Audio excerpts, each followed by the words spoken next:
వారంతా జిల్లా రాజకీయాలతో పాటు రాష్ట్ర రాజకీయాలను శాసించే నేతలు. ఇప్పుడు ఆ నేతలే తమ వారసుల పొలిటికల్ ఫ్యూచర్ కోసం నానా తంటాలు పడుతున్నారట. వారసుల రాజకీయ భవిష్యత్తు కోసం తామొకలా తలుస్తుంటే మరోలా జరుగుతూ ఉండటంతో నిరాశలో ఉన్నారట ఆ పొలిటికల్ ఫాదర్స్. కుమారుల ఫ్యూచర్ ను ఎలా తీర్చిదిద్దాలా అని తర్జన భర్జన పడుతున్నారట. ఇంతకీ ఎవరా ఫాదర్స్, ఏంటా కథ?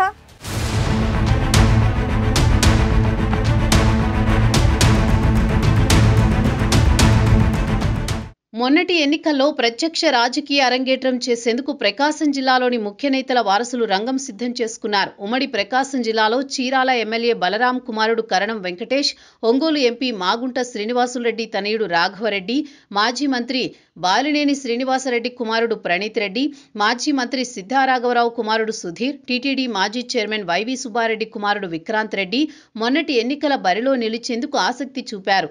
తమ నియోజకవర్గాల్లో యాక్టివ్గా పనిచేశారు. తండ్రులు ప్రాతినిధ్యం వహిస్తున్న నియోజకవర్గాల్లో గెలుపే లక్ష్యంగా కష్టపడి పనిచేశారు. మొన్నటి ఎన్నికల్లో మేమే పోటీ చేయబోతున్నామనే సంకేతాలను ప్రజల్లోకి పంపారు. ఈ కోవలోనే తండ్రులు కూడా తమ వారసులను టికెట్ ఇప్పించుకునేందుకు గట్టిగానే ప్రయత్నాలు చేశారు. 2024 ఎన్నికలను ప్రతిష్టాత్మకంగా తీసుకున్న పార్టీల అధిష్టానాలు నేతల వారసులకు అవకాశమిచ్చే ప్రయోగాలకు సాహసించలేదు. దీంతో నేతల వారసులకు మొన్నటి ఎన్నికల్లో చేదు అనుభవమే ఎదురయ్యింది. ఉమ్మడి ప్రకాశం జిల్లాలో కరణం బలరాం తన వారసుడు కరణం వెంకటేష్కు ఛాన్స్ దక్కించుకున్నా ఓటమి తప్పలేదు. ఇక మిగిలిన స్థానాల్లో మరోసారి తండ్రులే పోటీ చేయాల్సి వచ్చింది.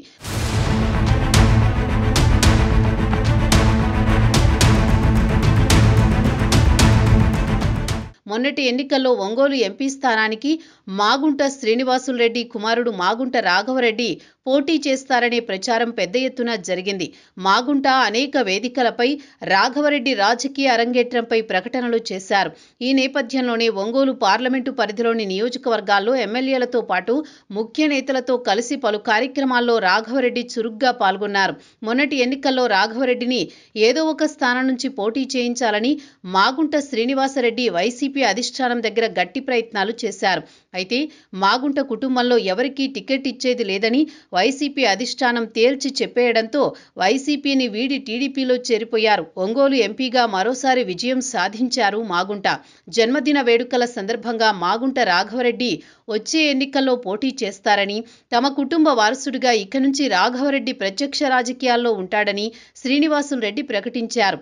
వైవి సుబ్బారెడ్డి వారసుడిగా విక్రాంత్ రెడ్డి మొన్నటి ఎన్నికల్లో ఒంగోలు పార్లమెంటు స్థానం నుంచి పోటీ చేస్తారని ప్రచారం జరిగింది. కానీ పార్టీలో అప్పటి సమీకరణాల దృష్ట్యా అది సాధ్యం కాలేదు. జగన్ కు విక్రాంత్ రెడ్డి వరుసకు సోదరుడు. అయినా పార్టీ నిర్ణయంతో వైవికి ఆయన కుమారుడు విక్రాంత్ రెడ్డికి మొన్నటి ఎన్నికల్లో అవకాశం లేకుండా పోయింది.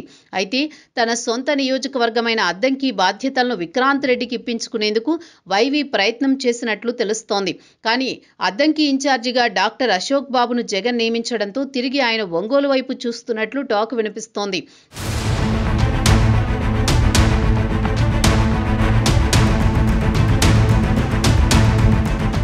ప్రస్తుతం ఒంగోలు వైసీపీ ఇన్ఛార్జిగా ఉన్న చుండూరు రవి బాలినేని లేని లోటును తీర్చలేకపోతున్నాడన్న చర్చ నడుస్తోంది.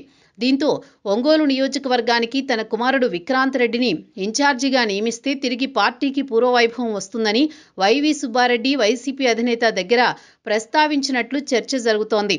బాలినేని శ్రీనివాసరెడ్డి తనయుడు ప్రణీత్ రెడ్డి స్థానిక రాజకీయాల్లో యాక్టివ్గా ఉన్నారు. ప్రణీత్కి మొన్నటి ఎన్నికల్లో ఎంపీ లేదా ఎమ్మెల్యే టికెట్ కోసం గట్టి ప్రయత్నాలే చేశారు బాలినేని. తాను రాజకీయాల్లో క్రియాశీలకంగా ఉండగానే కొడుకుకి లైన్ క్లియర్ చేయాలనుకున్నారు. కానీ వైసీపీ అధిష్టానం బాలినేని వైపే మొగ్గు చూపింది. ఓటమి తర్వాత బాలినేని వైసీపీని వీడి జనసేన తీర్థం పుచ్చుకున్నారు. జనసేనలో యాక్టివ్గా ఉంటూ తన కుమారుడి రాజకీయ భవిష్యత్తును తీర్చిదిద్దే ప్రయత్నాల్లో ఉన్నారాయన. పవన్ కళ్యాణ్ బాలినేనికి ప్రాధాన్యమిస్తున్న మెజారిటీ జనసేన నేతలు క్యాడర్ ఆయన్నింకా ఆమోదించలేకపోవడంతో కుమారుడి రాజకీయ భవితవ్యంపై బాలినేని ఆందోళనలో ఉన్నారనే టాక్ వినిపిస్తోంది.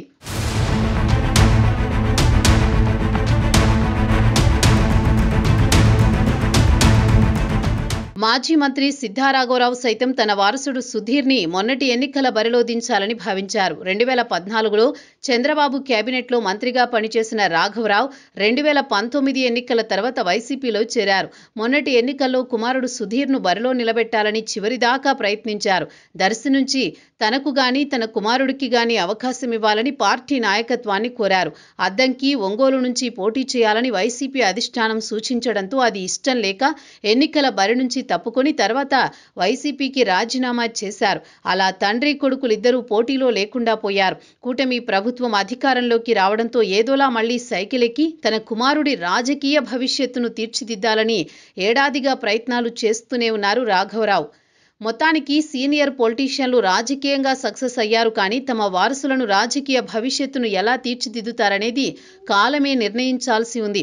ప్రకాశం జిల్లాలో తమ వారసుల రాజకీయ వైభోగం చూసేందుకు తహతహలాడిన సీనియర్ పొలిటికల్ ఫాదర్స్ అందరికీ మొన్నటి ఎన్నికల్లో నిరాశ మిగిల్చాయి. మరి వచ్చే ఎన్నికల్లో అయినా వారసులకు అదృష్టం కలిసి వస్తుందో లేదో చూడాలి.